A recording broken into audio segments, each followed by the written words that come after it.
Que se passe-t-il? Un petit peu de suspense. Ah, le voilà, mais je me disais, mais où étais-tu passé? Vincent Perrault. Voilà. Mais non, je ne courais pas du tout en coulisses. Mais non. Alors... Le gagnant est... Ça me fait particulièrement quelque chose parce que j'avais 15 ans et j'étais en culotte courte. Ça a été une de mes toutes premières interviews.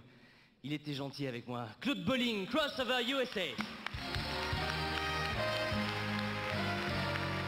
Claude Bolling, pianiste, interprète, chef d'orchestre, compositeur, alchimiste, j'ai pas tout à fait terminé, de partition originale qui traverse allègrement le temps et l'espace contemporain, et c'est aussi, je tiens à le préciser, un authentique jazzman, monsieur Claude Bolling.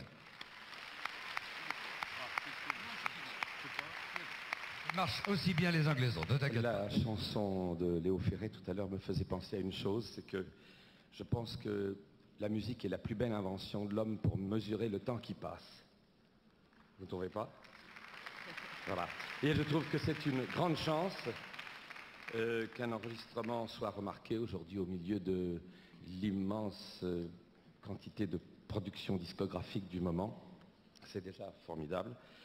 Et c'est pourquoi je voudrais évidemment remercier et rendre hommage à tous les prestigieux et immenses musiciens classiques qui ont participé à ce disque et qui ont bien voulu s'encanailler avec un pianiste de jazz. Alors, il y a d'abord mon grand complice dans ce domaine, Jean-Pierre Rampal, qui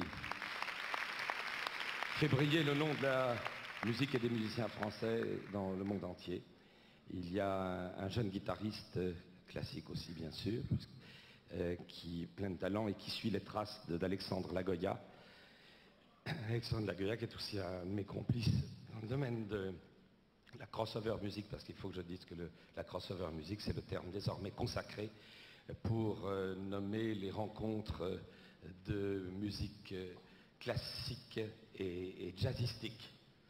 Et puis il y a la princesse de la harpe dans cet enregistrement, qui est la fille spirituelle de Lily Laskin. C'est Marielle Nordman. Il y a un grand trompettiste dont le nom et la réputation ne fait que grandir de jour en jour, Guy Touvron. Puis le merveilleux violoniste Patrice Fontana-Rosa, qui fait énormément pour élargir l'audience. Merci Claude. Ah non, c'est un orchestre symphonique, pardonnez-nous. Nous ne sommes que 9, t'inquiète pas, ça va aller très vite. Je t'en prie. L'audience de la musique et des musiciens classiques français auprès du plus large public, ainsi que son frère Renaud, qui ont tous les deux mis tout leur talent et tout leur savoir-faire pour rendre expressives et émotives les notes que je leur ai écrites.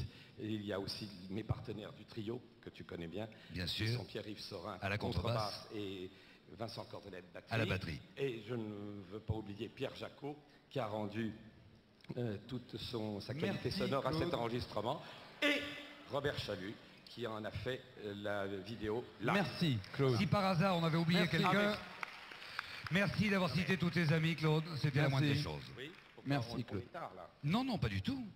C'est qu'il y a d'autres gens à récompenser. Il y a le journal de minuit qui va passer à 1h, à mon avis. Là, mais... vous avez qu'à pas être si long avant. Hein. D'accord. Bon. Oh. Tout est relatif, c'est vrai. Bon. Claude a raison. Et nous voudrions tous, cette petite équipe de musiciens, d'abord je suis heureux que cet enregistrement soit présenté par une marque totalement française, Milan, qui est d'une des rares distribuées dans le monde entier, internationalement. Et dire que toute cette équipe, cette petite famille de musiciens, dédie cet enregistrement à une amie très chère qui vient de disparaître prématurément, qui est Gilberte, la veuve de René Goscinny, ainsi que sa fille Anne, dans la maison desquelles l'écriture de cette musique s'est élaborée.